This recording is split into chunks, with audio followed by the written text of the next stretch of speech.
Hi, welcome to my channel. આજે આપણે જઈ રહ્યા છીએ રાજકોટ ટુ દીવ. સૌથી પહેલાં રાજકોટમાં મસ્ત એવો વ્યૂ એન્જોય કરતાં કરતાં આપણે નીકળી ગયા હતા પેટ્રોલ પંપ તરફ. પેટ્રોલ પંપ પર પેટ્રોલ પુરાવીને આપણે નીકળી ગયા ગોંડલ તરફ.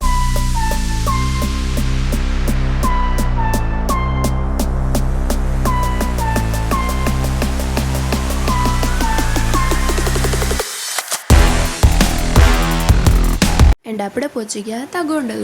પહોંચીને આપણે આવી ગયા સરિતા ફાસ્ટ ફૂડમાં, કેમ કે ભૂખ લાગી હતી. અને આવીને આપણે ઓર્ડર આપી દીધો પાઉંભાજીનો. પાઉંભાજી જમીને આપણે નીકળી ગયા વાપસ આપણી મંજિલ તરફ, યાની કે દીવ જવા માટે. આ જોઈ લો ગાઈઝ, મારો પગ તૂટી ગયો છે તો પણ આપણે જઈએ છીએ અત્યારે દીવ. ચા પીને આપણે વાપસ નીકળી ગયા, આપણી જર્ની સ્ટાર્ટ કરી દીધી દીવ જવા માટે. So let's go.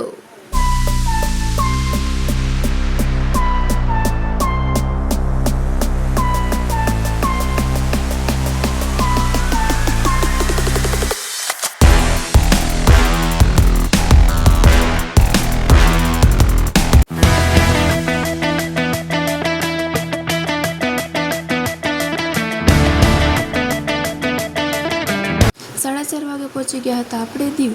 બહુ નીંદ આવવાને લીધે ડૂમડું નથી લીધું. So good night, bye. Good morning guys. સવારે 11:30 આપણી મોર્નિંગ થઈ ગઈ હતી. અને લુક એટ ધીસ. હું ઉઠીને સૌથી પહેલાં મારી સેલ્ફને મિરરમાં જોઉં છું, because I love my self. પછી આપણે જતા રહ્યા શાવર માટે. નાહી ધોઈ ફ્રેશ થઈ અને આપણે આ જોવું મિરરમાં પાછા ખુદને જોવી છવી. અને આપણે આવતા રહ્યા બહાર. Look at the view guys, it's ઓસમ.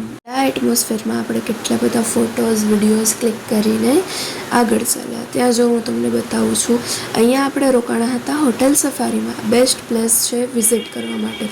તમે જ્યારે પણ આવો ત્યારે આ હોટેલ વિઝિટ કરી શકો છો.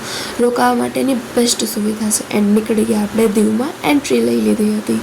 જુઓ ગાઈઝ, કેટલો મસ્ત વ્યૂ છે. અને આપણે વ્યૂને એન્જોય કરતાં કરતાં નીકળી ગયા નાગવા બીચ સાઈડ. વૈસે આપણે કંઈ ખાસ કામથી તો દીવ આવ્યા નહોતા. અહીંયા આપણે આવ્યા હતા આપણા માસીના છોકરાને હોસ્ટેલમાં મૂકવા. જુઓ ગાઈઝ, શું વ્યૂ છે. Oh my God, it's amazing.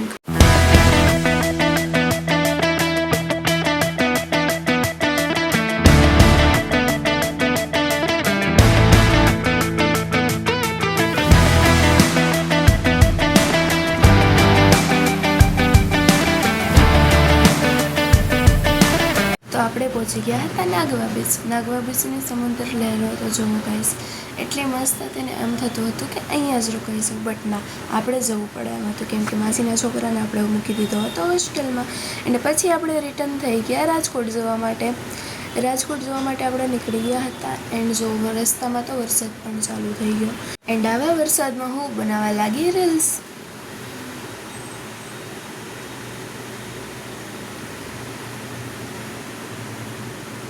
આપણે લઈ લીધું હતું નારિયેળ પાણી. અને નારિયેળ પાણી પીતા પીતા નીકળી ગયા તુલસી શ્યામ.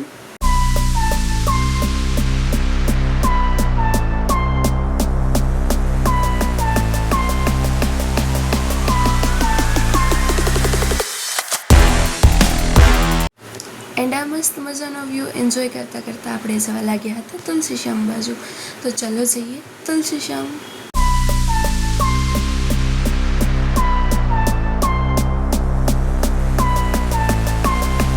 અહીંયાથી થઈ રહ્યો છે જંગલ એરિયા શરૂ. મસ્તી મજાક કરતાં કરતાં આપણે નીકળી ગયા હતા તુલસી શ્યામ બાજુ. કહેવાય છે આ રસ્તા પર તમે રાત્રે નીકળો છો તો તમને ખુલ્લા સિંહો જોવા મળે છે. એવું આપણે પણ જોયું હતું.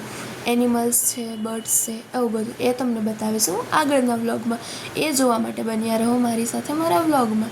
આપણે વાતો કરતાં કરતાં પહોંચી ગયા હતા તુલસી શ્યામ. ઉપર તો આપણે દર્શન કરવા ગયા નહોતા, કેમ કે આપણને પગમાં વાગ્યું હતું. તો બોલો મારી સાથે જય શ્રી શ્યામ. આપણે આગળ નીકળ્યા ત્યાં જ આપણને હરણ જોવા મળી ગયા. જુઓ ગાઈઝ, આ હરણ ખુલ્લામાં આપણને તુલસી શ્યામ બાજુ તમે જાઓ તો ત્યાં તમને જોવા મળી જશે. હું સેકન્ડ ટાઈમ આવી રહી હતી આ હિરણ જોવા માટે. ત્યાર પછી આપણે નીકળી ગયા હતા આગળ. અને ત્યાં જ રસ્તામાં આપણને ઢેલ જોવા મળી ગઈ હતી. આવા બધા એનિમલ, બર્ડ્સ ને હું જોતાં જોતાં આગળ જઈ રહી હતી. ત્યાં જ આપણને નેશનલ બર્ડ યાની કે મોર જોવા મળી ગયો હતો. આ બધું જોઈને હું તો બહુ જ ખુશ થઈ ગઈ હતી, કેમ કે આવું બધું આપણને આપણા ગીરમાં જ જોવા મળે છે. એણે વૈસે બી આ એરિયો તો અહીંયાથી ગીર ચાલુ થઈ જ જાય ને, ઓબ્વિયસલી જંગલ એરિયા છે. સો આ બધું જોઈને મને તો બહુ જ મજા આવી. પછી શું આપણે નીકળી ગયા આપણા ઘર તરફ. ને આપણે પહોંચી ગયા હતા ધારી પહોંચીને આપણે કરી દીધા હતા સોંગ ચાલુ, અને સોંગ સાંભળતા સાંભળતા આપણે જવા લાગ્યા રાજકોટ. તો ફાઇનલી આપણે પહોંચી ગયા હતા ઘરે, એન્ડ ઘરેથી આપણે વાપસ નીકળી ગયા હોસ્પિટલ તરફ, કેમ કે આપણે જવાનું હતું હોસ્પિટલનો પાટો બાંધવા માટે. તો મળીએ ન્યૂ વ્લોગમાં. Thank you so much for watching. Follow for more videos.